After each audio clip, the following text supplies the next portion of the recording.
Assalamualaikum warahmatullahi wabarakatuh. Salam Om Swastiastu, Namo Buddhaya, salam kebajikan dan salam sejahtera buat kita semua.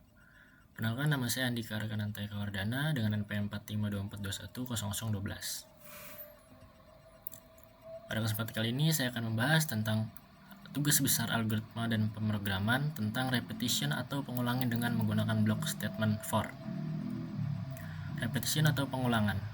Repetition atau pengulangan ini digunakan untuk mengeksekusi suatu pernyataan yang berulang kali.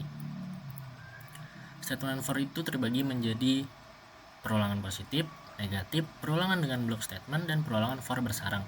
Dan pada kali ini saya akan menjelaskan hanya tentang perulangan dengan block statement. Perulangan dengan block statement for. Perulangan dengan block statement memungkinkan sejumlah statement di dalam blok diproses secara berulang-ulang. Ini contohnya. Saya menggunakan variabel A dan D sebagai variabel. Terus float, isi data, rata-rata, dan total. Totalnya sama dengan 0. Ini tampilan. Kemudian repetition atau pengulangan itu yaitu ada di sini. For A sama dengan 1, A lebih kecil sama dengan D, A++.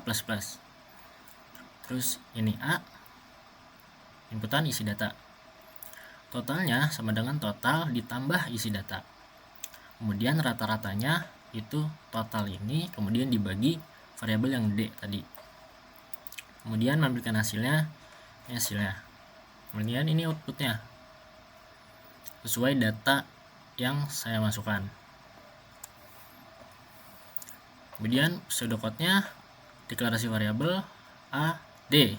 Ini termasuk tipe data integer. Isi data, rata-rata, dan total ini termasuk float. Kemudian deskripsinya total sama dengan 0. Terus pengulangannya, repetitionnya for A sama dengan 1, A lebih kecil sama dengan D, A++. Kemudian N4, terus print A, D, kemudian print rata-rata. Kemudian algoritma. Total sama dengan 0, A sama dengan 1. Selama A lebih kecil atau sama dengan D, maka kerjakan baris 4 sampai dengan 5 atau baris 6. Kemudian menampilkan nilai variabel A. A-nya termasuk A++, terus print A, totalnya sama dengan total ditambah isi data.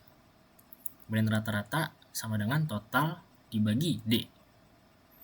Print D, kemudian print total, kemudian print rata-rata, dan selesai. Kemudian ada manualnya juga nih. Manualnya ini total sama dengan 0, A sama dengan 1. Nah, total sama dengan total ditambah isi data. Nah, misalkan A-nya sama dengan 1 nih, berarti totalnya ini 0 ditambah 34, sama dengan 34. Nah, A-nya 2, data kedua, atau ibaratkan variabel yang saya masukkan data kedua. Total 34 ditambah 23 sama dengan 57. Nah, 23-nya ini dapat dari mana? Seperti yang tadi data saya masukkan. 23-nya itu dapat dari nih yang saya masukkan tadi, 23-nya datanya. Kemudian 34 ditambah 23, 57. Dan 57 A3-nya, data ketiganya 57 tambah 67. 67-nya dari mana? Ya seperti yang tadi. 67-nya dari sini, dari data ketiga yang saya masukkan, yang saya input. Kemudian hasilnya 124 ditambah 3, data terakhir tadi sama dengan 127. Nah, kemudian rata-rata sama dengan total dibagi D, yaitu 127 total ini dibagi data yang saya masukkan ini, jumlah datanya, yaitu saya memasukkan 4 jumlah data, yaitu 127 per 4, yaitu didapatkan hasil 31,75. Kemudian ini flowchartnya, start. Nah, ini prosesnya, kemudian pencabangannya, dan variabel A, kemudian A++. Jika A++ ini looping lagi ke sini dan selesai. Terima kasih.